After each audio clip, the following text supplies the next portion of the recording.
Good evening, Dan Henry here in the Fort Warren Weather Center. That is a look at the tornado that hit in Van Zandt County earlier this afternoon. We had several tornado warnings for our east counties from literally Henderson County all the way up through Van Zandt into Rains County, Hopkins County. That tornado more than likely traveled north and caused this damage around the Grand Saline area. That was captured by our Fox 4 crew earlier this afternoon. Peyton Yeager and our photographer out there. It did some damage to that structure. There was a gentleman that was at home at the time. He was not injured, but there were other reports of some damage throughout Van Zandt County as well. And in addition to that, we saw very heavy rain in some parts of eastern portions of North Texas. We saw up to about 3 inches of rain, and you can see the result of that in Gun Barrel City. Rachel Medlin sharing that video with us. So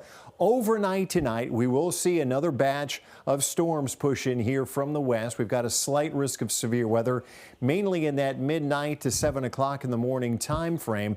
I'm not expecting a tornado threat with this.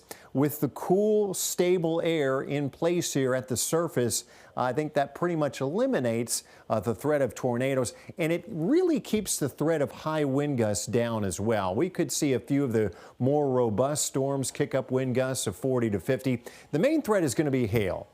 Some of these storms, a lot of them may be producing some small hail, pocket change variety, but in a few cases we could see up to ping pong sized hail, and there should be another additional 1 to 2 inches of rain that could cause some localized flooding, especially in low-lying areas. So there's your threats overnight and early tomorrow morning up to ping pong sized hail. Most of it will not be that large. 40 to maybe up to 50-mile-an-hour gusts. Don't see a potential really of any tornadoes, and minor flooding could be possible overnight. The rain and storm chance goes up to 90% as we head past midnight. It moves out very quickly early tomorrow morning. By the afternoon, just some scattered showers, nothing severe with that. And then a few lingering showers Saturday night, mainly up toward the Red River. Sunday should be a dry day. So this is what's going on.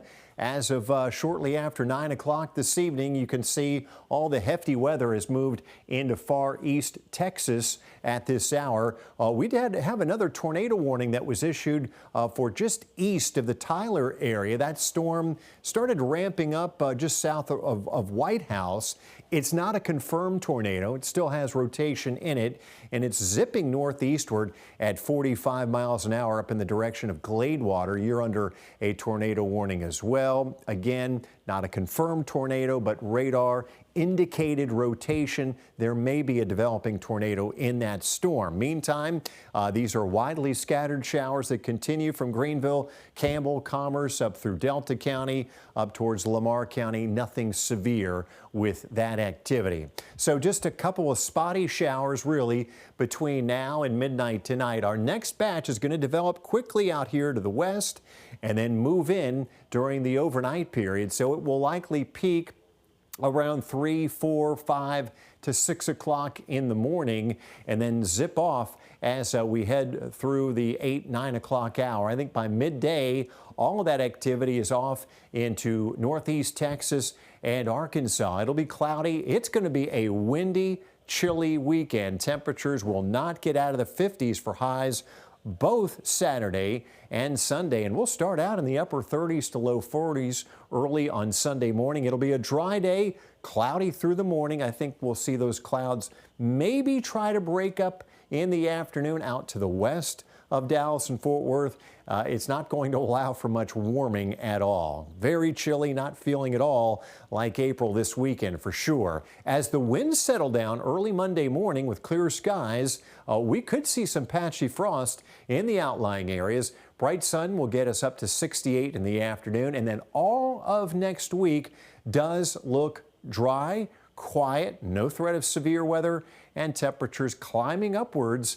By Wednesday, we reach 80 degrees. Don't forget about the WAP.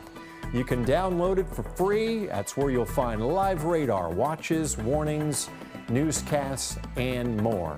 Download it, fox4news.com/apps.